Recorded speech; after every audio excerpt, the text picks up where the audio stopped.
I have no idea. Chek Jawa. Any English name? Is there an island somewhere?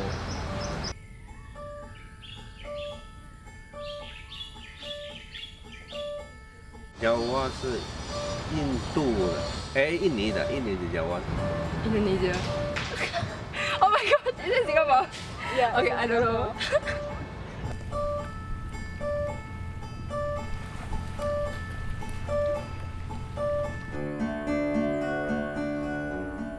How long I have been a guide at Chek Jawa? I think for about 2.5 years. That was about 4 years ago. That's when I first started. When I was younger, my dad used to bring me out and we used to go hiking, and so I got exposed to all these kind of like naturey kind of things, and I was like naturally very interested. When I heard they were looking for volunteers to be guides, I was like, okay, why not? We could try, because you learn more as a guide, more than as a visitor. So that's why I first started. I think mostly if we go to Chek Jawa, right, we will pass by the visitor center at least once. It looks something straight out of a movie. It's kind of like a cottage, you know. Yeah, like some weird cottage that you see in the middle of a forest, except that it's probably like not some European forest, you know. So a lot of people, they kind of like they are taken by the architecture, the brickwork, I would say, because it's not common where you see these kind of houses. Not even in Singapore, even in Europe, you know, that kind of old cottages, you don't really come across them unless you go really way out of the city.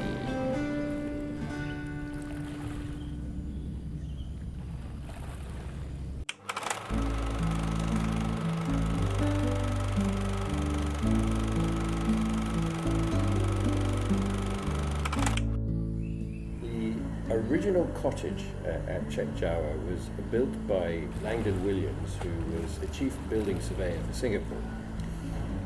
He built this in the 1930s as a holiday retreat.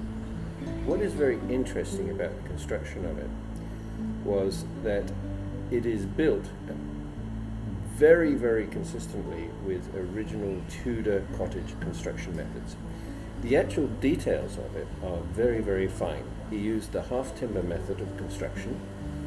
He built into it features that you would not normally expect in Singapore, for instance, a fireplace. So it is in itself a very, very unique piece of construction, and he took the details right the way down to the actual manner in which they would have built a Tudor cottage. It wasn't just an imitation, it was the real thing, the real authentic methods on how to actually build one.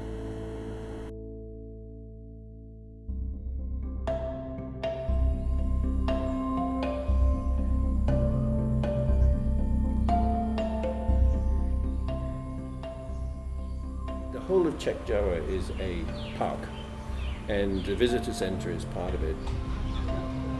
影响很大。如果没有那个地方，就很少人来骑脚车了，很难算啦。几十个人啊，我看是有了。因为建很多脚车店，分散一个人几十个人有了。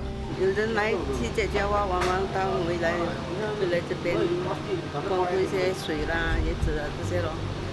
有时他们是book 的哈，好像是跑水地，他们来他就 empty 了，没办。You know, when you have a park like this, it's always nice to have different aspects to it. And so it's got the architecture, it's got the nature, you know, it's got the reef, it's got the sea, it's got the island, it's got the jungle, and so it becomes a completely integrated thing.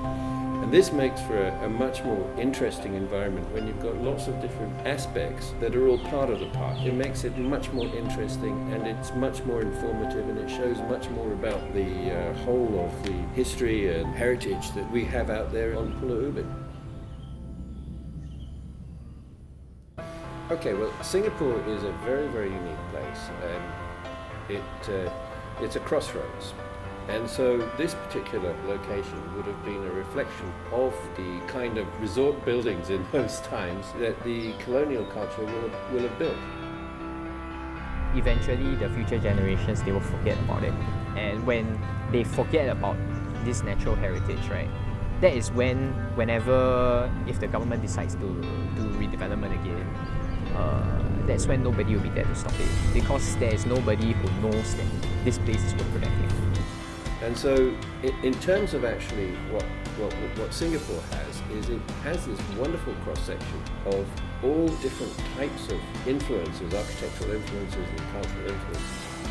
And this is such an essential part that makes us here in Singapore remember, really who we are. I mean, we're from, different races, from different origins, but this is what Singapore is today, and this is why the country flourishes.